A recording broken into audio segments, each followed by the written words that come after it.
Hello, everyone. We're so glad you're here. This is an intimate group this morning, Saturday, November 16th, noon on the East Coast. I'm Hope Katz Gibbs, the founder of Inkandescent PR and Publishing Company.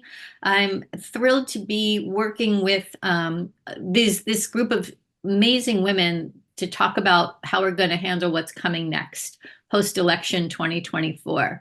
I'm actually just going to quickly share my screen. This is the magazine that I publish, Be Incandescent Health and Wellness. And in our columnist page, Cynthia de Lorenzi, my partner in this, and I have created Empowered Together, taking back our power and moving forward. To me, this is the new diamond that we're trying to create, the 4 Cs: calm, connected, compassionate changemakers. I shared with the group before we started recording that I'm trying to move from petrified to horrified, because petrified is not going to sustain me. It's going to take me down in all kinds of ways. However, I can't stop my heart from pounding and feeling tremendous dread when I wake up, feeling like this is Nazi Germany right before it started happening. So I try not to go to the worst case scenario in my mind, in my heart, in my soul.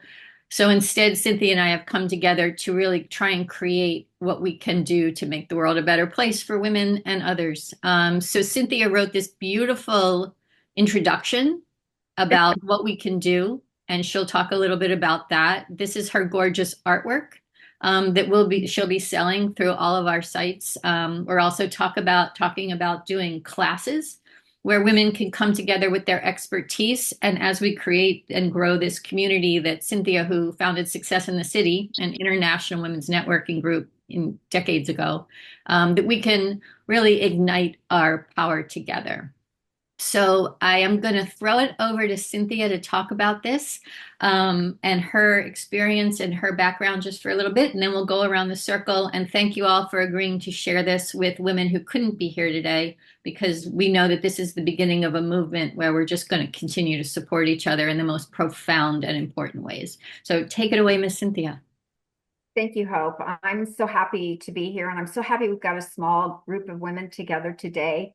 We've traveled around the world, and they have an opportunity to share our insights. I am following the election, which was, I think, stunning to so many people, and I think you articulated it well. Hope, we're terrified right now, but we want to move to just being horrified, because terrified, as you said, I do too, wake up with my chest, my heart pounding in my chest.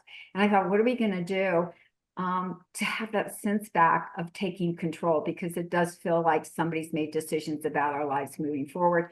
And I spent, right after the election, I have been on the phone for hours every single day, talking with women who were reaching out to me, just saying, I'm scared, I don't know what to do, and men and women. And I said, we've got to figure out a solution to this so that we know that we're taking our power back, and whatever that means. And I've had people who were Trump supporters who called me and confronted me and think this is the greatest thing. And other people are like, what's happened to the world? So I think this is a moment where the world's going to pivot on its axis. We are kind of back to what it was just before World War II, when the United States had taken an isolationist viewpoint and did not want to be on the world stage. And I think we're kind of moving back to that. But this is premature to say. We just know it's going to be a rough and bumpy ride. So just put your seatbelts on. We can have a resource together to get through it. And know that, and if at any time following this call, you want to reach back out and say, I just need to talk, you can do it. So we're here for each other. And this will, I think, lower our stress levels. So we'll share some tips that we've got together. And as I want to pass this right now to Alina Z, who's one of my dearest friends, my husband and I call her our girls. We have her, and one of her best friends came and stayed with us. And my husband will always go, how are girls? So my husband's a girl dad, and he loves it. We have a son too, but he loves his kids, and that's what we feel about Alina and Amanda. So I'm so happy she's here. And she's another wisdom person, just like Hope. She's got incredible wisdom and insight, and I love what she brings to the table. So tell us a little bit about yourself, Alina. Hi, hello, ladies. I was so happy to be here because I totally get it how you feel. And for the first week, I think after the election, I was just staring at stuff. Like I just couldn't even move. Like Hope what you said, like petrified, like couldn't move. And I got this huge client and I was like, okay, I have to like just get it together and work. So I live in LA right now, and I know Cynthia from Success in the City when I was a VP of marketing and PR for a catering company. And life just took me from my background in fashion at Parsons School of Design and my master's degree of communication in American to food. And I've been a chef for 14 years. But the thing is, I actually don't like to cook. And people will ask me, like, why do you do that then? Well, it's because I want to help people feel better because food is so important. It changes how we feel, changes how we think, changes how we act. So right now it's really important that we're nourishing our bodies with the right food. And my food has been very healing to people. So I've been just getting clients and creating food lines. And I'm originally from Russia, like Cynthia said, and I firsthand, saw the terrors of a dictator coming to power. And right after I left in 95, my mom was still in Russia. She said that something happened and people were taken, their rights were taken away for something very small, but nobody complained. And she goes, I don't want to be in this country where somebody like Putin can become a president and people don't complain. Like this was in 1995. And back then, like, yeah, he came to our house and wanted to kick us out. Anyway, it's a whole long story, but I wanted to say three things that what you said, how can you feel better? Like, what can we do now? Okay, it is what it is. What can we do now?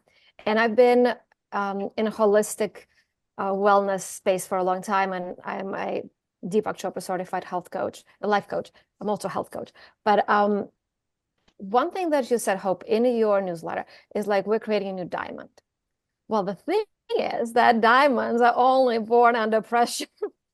Like we cannot have a diamond without pressure. So the joke is on us. Like this is the pressure we signed up for. Because honestly, if you think about it, where were you 10 months before you were born? Not 9 months, but 10 months or a year. Like we don't know, right? For whatever reason, our spirits, our souls, that whether you believe in spirituality or in physics, energy cannot be created or destroyed. So the energy was there. And for whatever reason, our souls, our energy said, I want to be born at this time and space. So we chose to be here.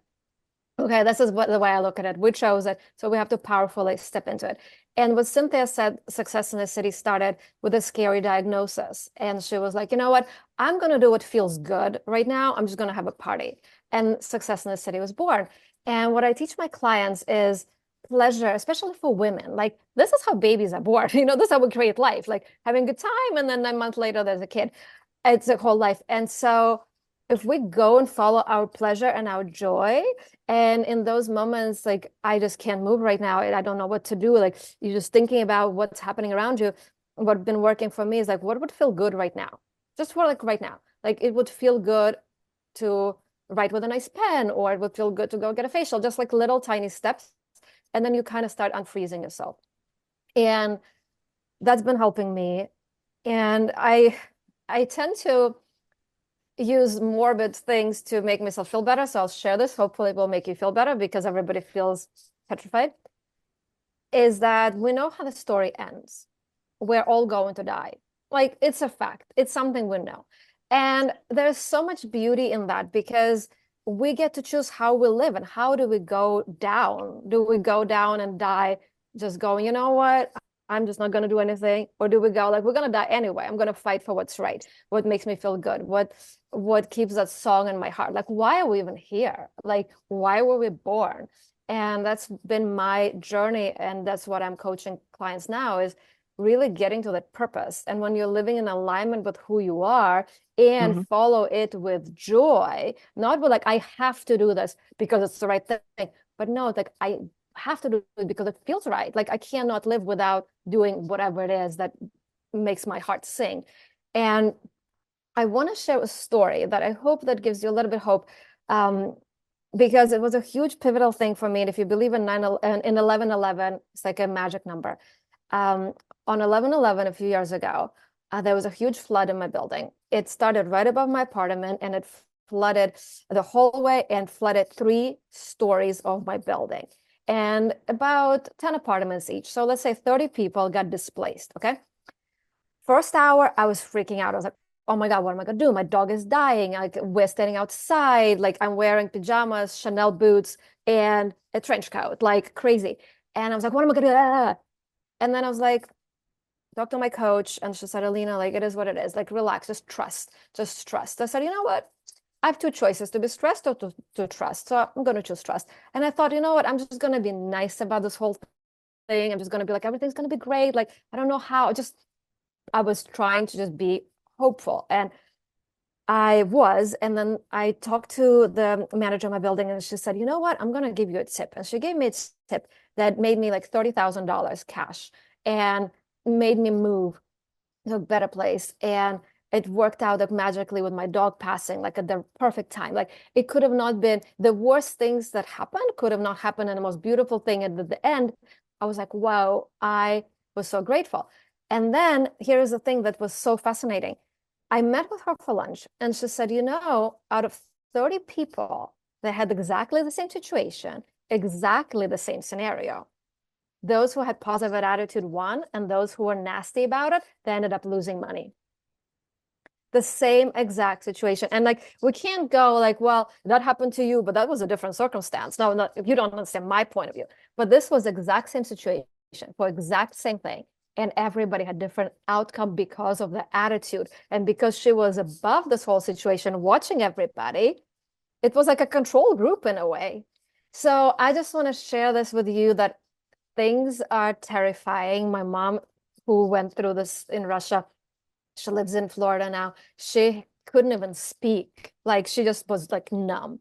And it's terrifying. But now that it's over, now that it is what it is, we have two choices to be like, you know what, we're just diamonds under pressure. And we're just going to be so happy. We're going to do what feels right and trust that feeling good will lead us to something even better. And from the astrological perspective, I want to share with you, Pluto, the planet that was in the same exact sign at the American Revolution, is back now. And Uranus is in the same place that American Revolution took place. And French Revolution was around the same time as American Revolution. There's going to be change. And I feel like it's a big building that has rotten things. And we all know Americans, you know, we have horrible food supply. There's so many chemicals in our food. Our healthcare is the worst in the free world. And so there aren't changes to be made. Do we want to be having Trump making them? No, because he's like a wrecking ball just going through it. But like, he's already going through it. We have to just let go and trust that this is a change that we are here to experience, and change will happen. And at the end, it will be better. But it is up to us to be enjoy, to lead, to trust, and to communicate with God and say, like, why am I here? Why was I born? Like, what's the purpose? And I find that what I said, knowing that we are going to die, knowing that we are spiritual beings, communicating with that oneness of it all can lead us to a better place. So whenever you feel petrified, just do one thing that makes you feel good, like whatever it is, like little thing, like read a joke, do, you know, give yourself a hug, call a friend, like anything, and then just do like, why am I here? Why am I here? Why am I here? And just keep moving. And the last thing I will say, I promise, that's it. But I just want to support you, because like, I just know that there's so much that has helped me, and I want to help other people. My grandmother, she was during the siege of Leningrad, when the city of Leningrad was surrounded by Germans, and the siege was like 900 days, so like almost 3 years, no food, no electricity. And she got married, she got pregnant, and she had a baby. And she said this is what helped her. During the war, they would put blankets up on the window so they couldn't hear the bombs. They would burn whatever they could in a little fireplace, like make a little makeshift fire. They would bring wallpaper so they could take the glue and make a soup out of the glue. They would take a guitar and they would sing and they would dance and they would party. And she said that those people that she knew, those girls who would be like, oh, why do you do it? Like, we're all gonna die. No point. They died. And my grandmother lived until 2017. So she said, party, have a good time, like do what you can. And she used to say, keep being scared, but just keep moving. Keep moving your feet, keep moving your hands, like do something. Just keep being scared. It's okay, but just keep doing something. And she partied. So that's what helped me through COVID. That's what helped me through the flood. Like just, I'm scared, but I'm gonna do what feels good. I'm gonna party. I'm gonna have a good time. Like, and just gonna keep moving. So that's it. That's my whatever spiel. That is awesome. I love that. That is just amazing, Lena. Thank you so much. And we look forward to hearing more about your business and how you can take those amazing tips and bring them to more people as we expand this. Natalie, you want to take it? Yeah, I can go. Thank you so much all for sharing your story so far. And thank you also, Hope and Cynthia, for welcoming us into this group. It's really wonderful to hear all of your stories and share in this space together. I'm Natalie Jacobson. I am, a friend of Hope. I met her at the National Press Club. I grew up in the Pacific Northwest in a rural, like kind of farm town in Oregon. I was very much in kind of a world view family. My father was a global, like an international cargo pilot. So we were always thinking about how to help or be part of, be global citizens as opposed to being Americans first. So I was very fortunate to have, parents who were very supportive in travel and learning a whole lot more about the world around us. And I remember my first call to action ever was in 1998. I was 9 years old. Hurricane Mitch had just happened. Hurricane Mitch is still the second worst hurricane to ever hit Central America. And I remember looking at the TV and seeing the devastation. And I was such like a teacher's pet back then. I loved school because it was like my one opportunity of the day to like go meet other people and learn and read. And I loved all of that. But I remember watching those pictures and seeing the children especially and just asking my mom, like, what's going to happen to them? Can they go to school? Like I was horrified at that fact that they may not be able to go to school. And my mom told me like, well, school is maybe not a priority right now. They're working on survival. They need food. Maybe some of them lost their parents. They need shelter. And I just was processing it for the first time that people were without needs that I just had automatically. And I was instantly just like, I remember being so shook and just asking my mom, like, well, what do we do? How do we help them? And she said, well, you can donate things, but it's sometimes it is up to governments, but there are organizations and people who come together and help in times like this. And then I said, okay, well, so we can give things, but she said, but you need a lot more people to make a bigger difference. And I said, okay, well, I want to tell everyone. So at 9 years old, I went to a school assembly and I gave a speech in front of my entire school. And I made this plea to help raise donations for Honduras victims.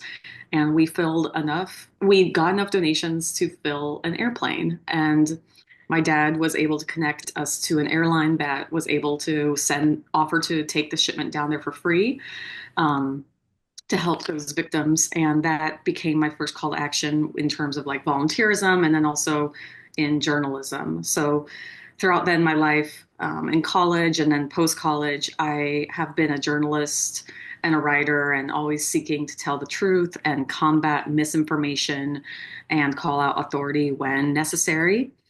I lived abroad for many years. My husband's family is from Hong Kong and very much familiar with the struggles between, mainland China and Hong Kong's independence.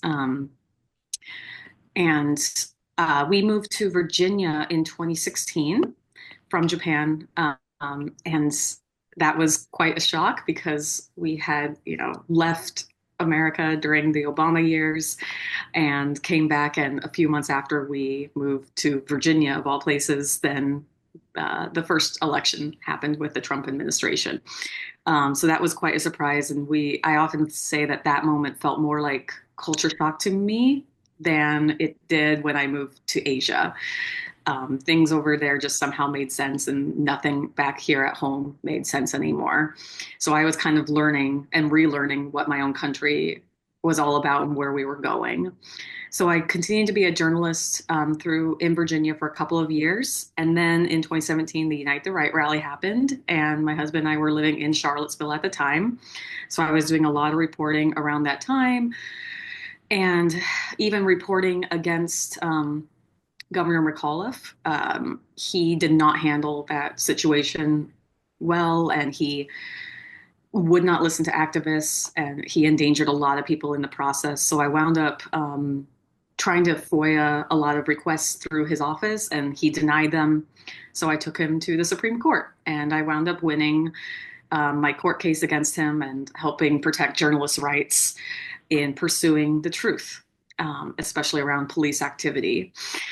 But then it was shortly after that I decided I was kind of done writing about this stuff, and I really wanted to get back into the heart of who I was, which was more humanitarian and charity work. So I moved to DC, and I got a wonderful job actually within the federal government. I was working as a marketing lead for a charity contract in the government where we would support thousands of charities and fundraise for them annually. And it gave me a lot of also government kind of experience to see how things operate. I met a lot of really cool people across all agencies, have a lot of allies from within who are all navigating all the administrations. They've been there many years. And actually, what's crazy about last week in particular is that not only did, of course, the election happened, but I wound up leaving that job after 6.5 years because I was offered a brand new career or job that I accepted and started this week. I'm now the communications director at a company called Airlink, and they help charities transport humanitarian aid via aviation to grief and disaster-stricken areas, including Gaza, Ukraine, hurricane, typhoon victims all around the world. So it's kind of come full circle. And it came at also an extremely pivotal moment because my last day was at my previous organization was the election day. And I was very anxious to leave that job because I had grown so comfortable, and I loved my colleagues, and I did love what I was doing. But seeing then where the administration change was happening and realizing that maybe I didn't belong in the federal government orbit any longer, and I wanted to be back doing humanitarian stuff and something that was so familial to me in many ways, it just came at the exact right time. So it turned the moment for me being terrified into this moment of empowerment and like, okay, it's time to get to work. I'm fortunate in that I've been able to build many allies throughout my life around the world and in each different job. And so I do feel like the number one thing I've been able to do the last week is get in touch with everyone who I know from previous chapters, previous lives, it feels like, and gather those people and just keep building on those connections, because there's a lot of us feeling this way, and we're all in different positions that might be strategic. So that's been helping me feel better than I did on that Wednesday morning. Awesome. Yeah. Thank you. Wow. You guys just blow me away. You are all amazing. Wow. I just love it. What a group. I'm so glad that we're a small group able to share this, because sometimes that's how I started a huge movement. It was just a small group of people and the power in that. So I'm eager to hear about Eva, who already ran away from the US and moved to Canada before she even— I would say it was running away. No, It was. You ran to love. You ran to love. I did, and I can make a lot of money probably helping people from the US emigrate, but still. Probably. Yeah, where do I begin? Because I've had a lot of life experience. I started, originally from Michigan, I guess. I grew up in Detroit during my formative years, and got a job with, I got a job in corporate as a secretary, God, back in the 70s. And I discovered probably within, a very short period of time that being a secretary was not suiting me, but by then I was slotted into a large organization. So to make a long story shorter, first of all, I was a lot of trouble in the corporate because I kept speaking out for women. Uh, one guy called me the mighty midget, and somebody else just basically said you're a troublemaker. But suffice to say, I kind of grew up in there. I used to think that I could adapt to the culture, and then I realized the culture, hard as you try. Well, first of all, I will say this: I'm a life coach, and what I will tell my clients is, you can try to push a boulder up a mountain, but you're going to get really tired, and ultimately the boulder can win. So if you find yourself in a rock garden and you cannot grow, you need to find another garden. And that's what I ended up doing. I stayed in corporate for about 23 years. Then I left to go work on my doctorate because I thought the grass would be greener. That was kind of funny, because what I discovered is that in corporate, they will come at you directly with a knife. In academia, they will use a butter knife, but you'll still bleed. So ultimately, long story, I did get my doctorate it was in educational leadership. But by then, I'd seen enough of higher ed to recognize that a lot of times the people there are there because they're drawn academically, but they don't necessarily have the emotional intelligence. At least that was my experience with my 2 data points of the universities that I was at. I was also a professor for about 5 years out on the East Coast, which I loved. There was something that I was doing as a professor that was working, but I couldn't quite pinpoint what. And that informed me later on. After I got my doctorate, I went into training as a life coach and became certified, and realized that what had been working for me as a professor and what was working for me as a life coach was that I truly cared and I was authentic. And that, without even realizing it, there was a space between, for example, the coach and the client. There's a space in between there that's presence. There's what I call a spiritual. I'd call it God, I'd call whatever, because I'm also a lay minister in my spare time. And what I have discovered recently is that if you're focused on your ego as one person, you're probably going to wither.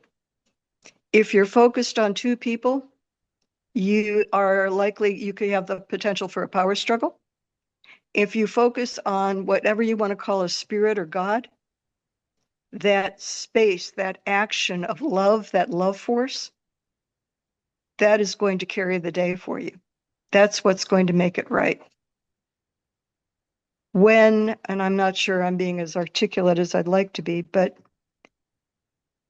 so much of what people have said up to this point has resonated. I would call it nourishing your soul.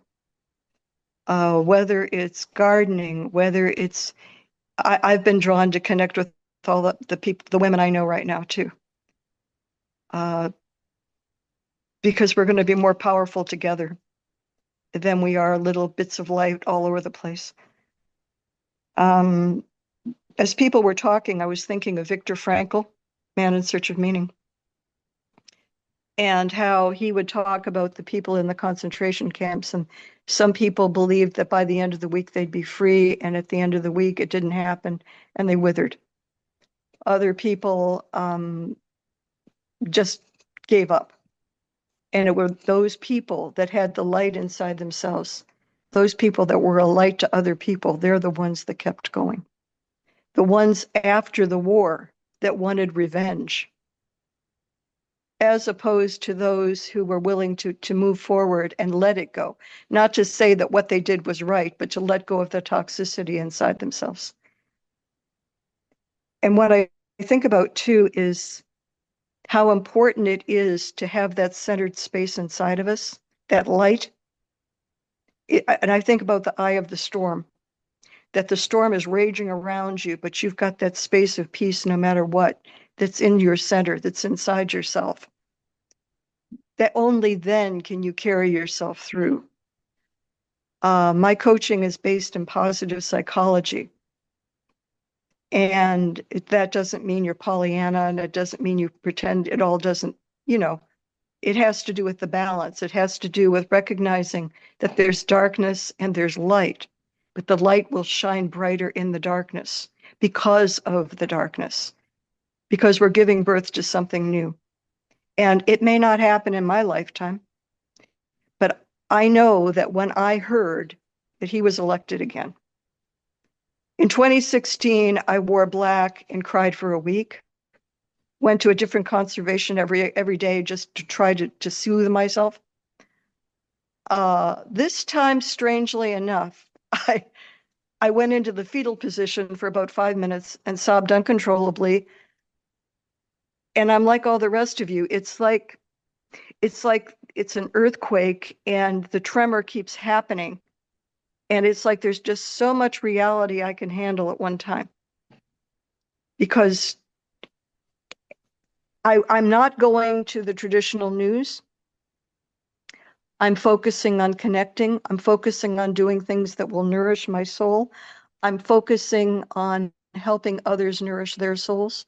I'm continuing to talk with my clients. A couple of them are Jewish, and they're dealing with what's going on in Gaza and Israel, as well as what is going on in the United States. And I have a friend in Australia. I consider myself a global citizen. What's happening in the US isn't just hitting the US, it's affecting the world. And the world is looking at us going, what in God's name are you people doing? I'm also big on Parker Palmer. He wrote a book years ago called The Courage to Teach, and he's just written an updated version of Healing the Heart of Democracy. And a lot of what you're talking about here, I think, well, let me back up. I think what I'd like to do myself is there's a study guide with that book. I want to get a group of women together and do a book club and just to go through that. He talks about holding the polarity. He talks so much like Braver Angels, living room conversations. They'll talk about everything that you're all saying. Form connections, be curious, ask questions. We, the people, are not the government. We, the people, are us. And when I thought about my options when Trump was elected again, I can cave and wither and die, or I can do everything like you all are talking about to support my values, to support what's important to me, to be a light to other people, help those people shine too. Compassion, gratitude, forgiveness, hope, all of those things are going to be life-giving and broaden our perspective and increase our creativity. So much of what's happening in the States to me is just fear out of control. Fear and panic, and a lot of people, frankly, trying to make money off the fear and panic. And we're not going to survive that if that's the way we go. I don't have a choice but to be a light, because that's life. I choose life or I choose death. I'm not ready to die. We got something to live for. Yeah. And I never get the quote right, but Viktor Frankl will say, I'll get this wrong, but paraphrased, and you likely maybe have heard the quote, but they could take away my freedom, but they could not take away my right to choose my reaction and my response. Ever. I've thought about what is the absolute worst case scenario that could happen here. Putin could take over the United States, whatever. If that's the case, I join an underground resistance movement. I am never, ever going to give up the light. You can never take that away from me. but I will not lay down and die. So there I am. How That's magnificent. Yeah, that's just so beautiful. Thank you so much. I'm kindred spirit. Viktor Frankl changed my life when I read Man's Search for Meaning. I was going through Yes. a really rocky time. So I went to study positive psychology at Claremont Graduate University, which is an amazing segue into what Cynthia and I have planned next. And we women have just been ridiculously remarkable. I do want to circle back to Natalie because she wrote an amazing book talking about what's possible for next. It's called Ghost Train, and I'll have her talk about it in a minute. But I do want to announce to you all that decades ago, I started the Truly Amazing Women show, which eventually became Incandescent Women magazine. So we're going to pick up a new season of that, Cynthia and I as co-hosts, and we're going to start to interview women on this topic. As things come up, we'll start to find experts, psychologists, positive psychologists. Two of my favorite professors from Claremont Graduate University agreed to come on the show. And we're just going to keep this going forward. We also would love to do more classes. So Eva, I think that we want to talk to you more about that, and just really get this going forward, selling each other's products, each other's services. So this isn't just something where we're talking and complaining and hand-wringing. And I mean, of course, that will be part of it, but that won't be the mission and focus of it. We're going to try and figure out how we can find this group that Cynthia created. It's the newest success in the city. She and I have been talking for years about how we can wake that back up.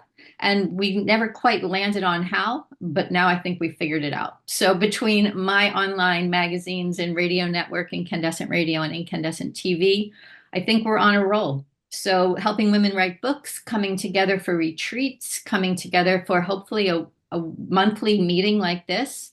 I think we'll create a newsletter and a database and really share each other's stories. We'll find donors and sponsors so that we can take this, whatever's happening in the world outside of us. I love what you said, Alina, about, it's an inside job, right? Mm-hmm. You could choose to stay in the fetal position in like 5 minutes and then you're up again, or you can choose to dance and sing around a fire, because they can't take that away from us. And I think that's really the message, the undertone of what this is. We're still us, we're still magnificent, and we are here. I've been walking around sort of sitting at cafes and seeing little girls walk by and thinking, what are we going to do to protect you?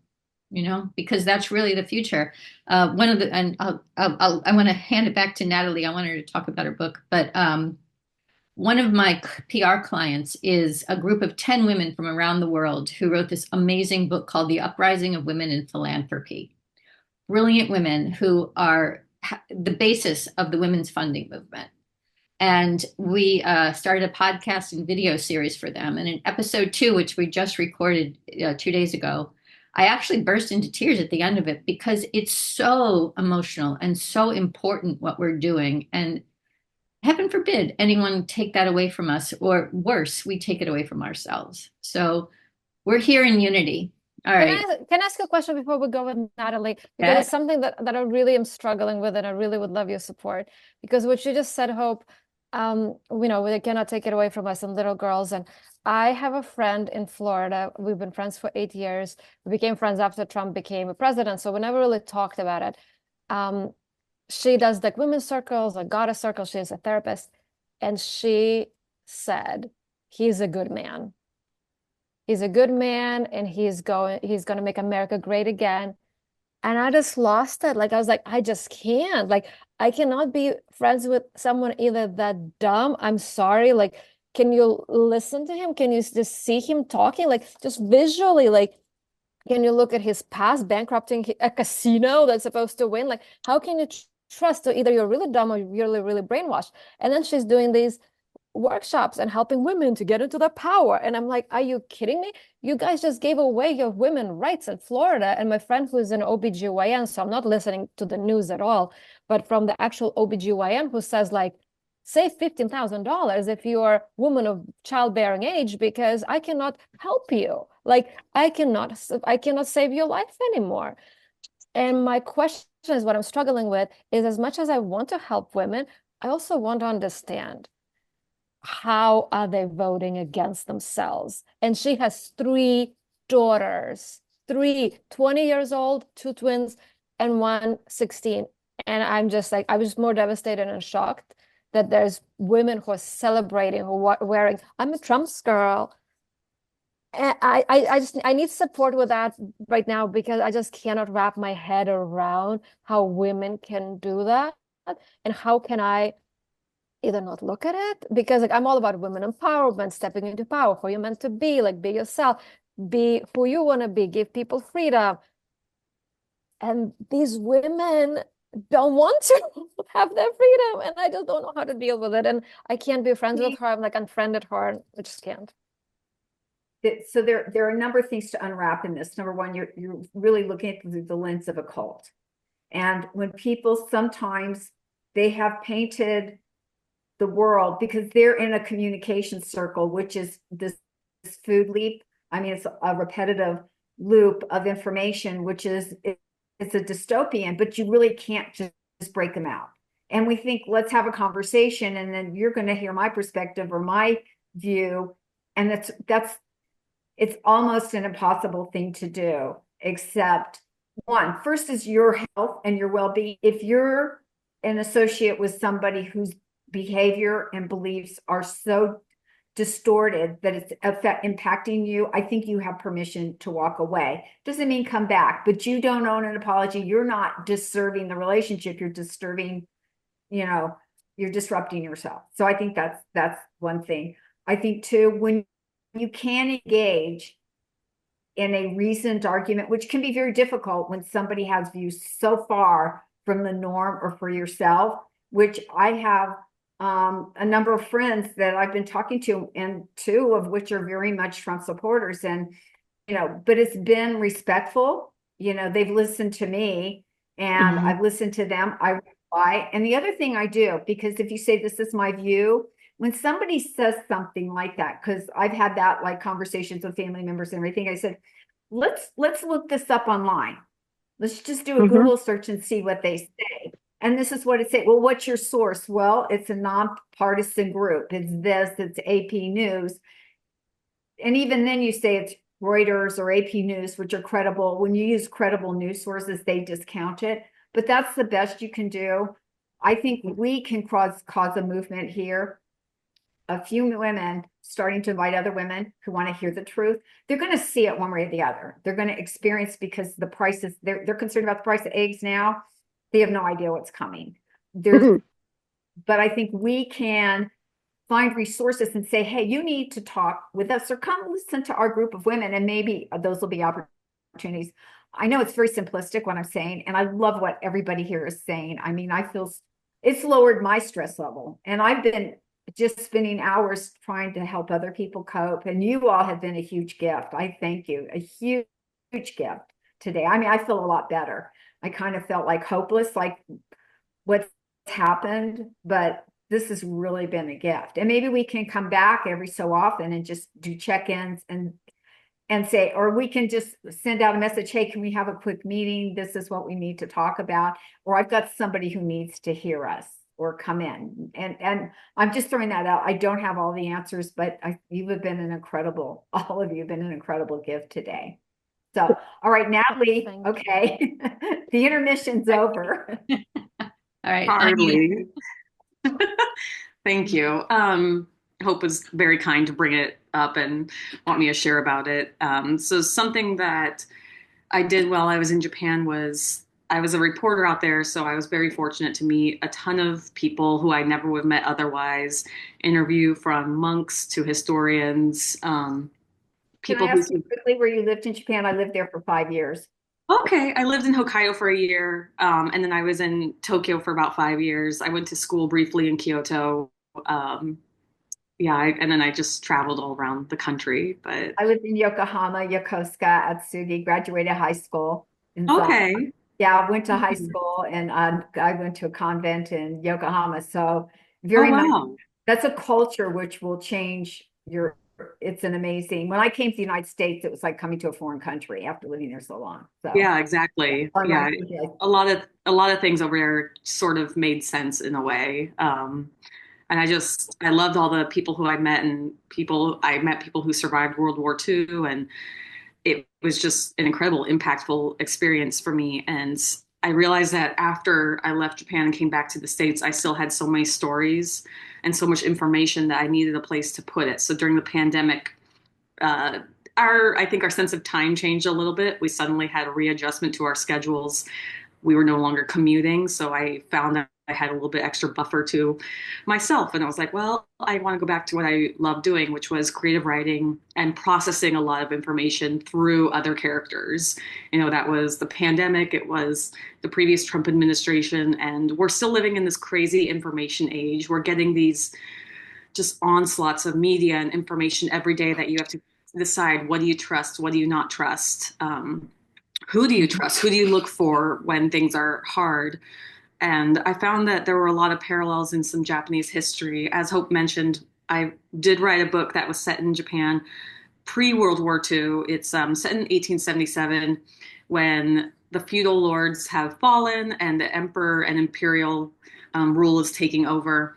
And they were westernizing, and in a decade they went from medieval Japan to modern Japan, and they wanted to westernize, so they mirrored a lot of US policies, including the loss of women's rights. Women were seen as equals for 1,000 years until they looked to America. So my book, it's called Ghost Train, and it's based on real folklore and real history and real historical events. It follows a samurai's daughter who loses her rights and has to navigate a brand new world. And it's also the very beginning whisperings of nationalism and how Japan went from being an isolated nation into something that became a world power. And it sounds a little scary and daunting, but in a way, it's also a love letter to the people of Japan, because I did meet so many incredible people, and they imparted their family stories, their family superstitions, their folklore, and how they kept going and building and sharing these generational stories. So it's a tale of resilience and overcoming your fears to defeat authority and demons.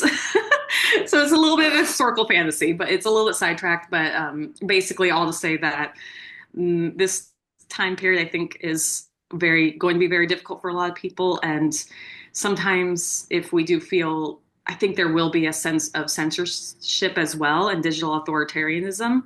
So I find that sometimes creative writing might be a good outlet to metaphorically speak about things when we feel that maybe we cannot directly speak to them if our safety is, on the line. So we can find ways to still connect with one another and find ways that humanity has overcome darkness before. This is not the first dark period that we have gone through. It probably won't be the last. It feels world ending right now. And yes, what we do here in the United States does affect so much of the world. But we can make small differences individually and then collectively over time. So hoping to connect also with more writers and people through stories like these. One thing I want to make sure is everybody shares everybody's email address, because I hope we can take a next step here. I'm not sure what that is. I want to leave you with a sense of hope too. Hope. But there are no accidents. My husband and I talk about this all the time. We met in the most improbable way, and he was my person. Have you ever noticed that maybe when you meet your person, it's like, we always talk about making a decision in your life will change. When I walk out the door today to go do something can change my whole life. The decision not to go out the door could change my whole life. It's almost like there are no accidents, that we are on a path deliberately, whether it's a path to wisdom. I certainly have everything I need to want to live a very long life, because I do want to see the end of the Trump dynasty. And that gives me a reason to live. That's my husband. I talk about it because I want to see. Sometimes you have to break things and collapse them to maybe rebuild them to something better. And yes, we've awakened a lot of women who right now are like, I always say, this face, if men give me a bad time, does this face look like I've not had enough BS in my life from men like you? So I feel like, I don't have to take it. And I make that very clear, so I think that to know that maybe this is an opportunity to create something incredible. And I don't know what that is, but I've created several things that were incredible in my life when I had no plans to do it, but it's because I accepted an invitation or declined an invitation.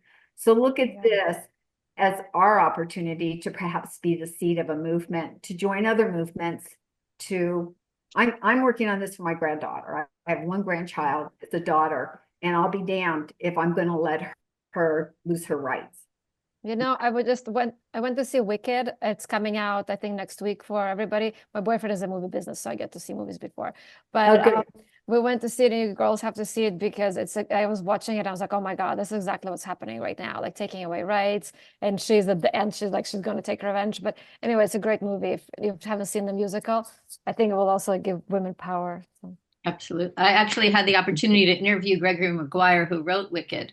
So if you go to Inkandescent with a K.us, you can see that interview. He let me record our conversation. Oh. I write for Kafka's magazine and got to talk to him. He's amazing. And maybe we can have him on the Truly Amazing Women show because he is just a powerhouse who has lots of insight. He had the first gay marriage in Massachusetts, adopted 3 kids from abroad. So it'd be really interesting to hear his insight. So we're going to create this bigger and just really come together. Cynthia and I will put our heads together. We'd love for your ideas and suggestions as well.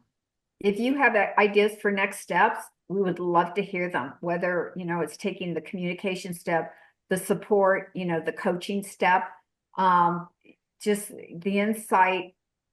We'd love to hear your ideas. Maybe this will be the last call, or maybe it's one of many to come and we grow. I don't know. I want to be, just take the presence. And whatever's meant to be, we may have planted a seed, or we may disperse and grow flowers in another way. But I'm for bringing us together. Thank you. No, I'm really grateful to you, Hope. I've never met you before, but I'm so glad that you organized this with Cynthia. And Cynthia, thank you so much. And nice to meet you, Natalie and Ava. And I didn't mention this before. I do this thing called archetypes. I don't know if you guys are familiar with Jungian archetypes. Oh, it's fascinating. You've got to have her do your archetype. But I do it by birth date. It's not astrology. It's really wild. It's so accurate. So if you need like a little bit of hope, like why you're here, like to have a little bit behind the scenes, I can look that up for you. And I also do like how to style yourself to have your clothes support you. Because just like Ruby Red or Silver Shoes gave her the power. Power is all within us, but it's a little external things that make us feel different. So I do that to support, like to the next step, to like how to empower ourselves. I do it with clothes and with the archetypes. Beautiful. Wonderful. So, yeah. Well, this is just the beginning, ladies. There's lots of stuff for us to do. No matter what's happening on the outside, it's an inside job, and together we're stronger together, right? Yes. Yes, empowered together. Right. Thank you very much. All right. Well, thank you all, and we will be in touch. Thank you to everyone who is listening. Post-conversation, we invite you to our next meeting, and we will be able to reach out to you in multiple ways. So thank you all, beautiful women, empowered together. We'll see you all soon.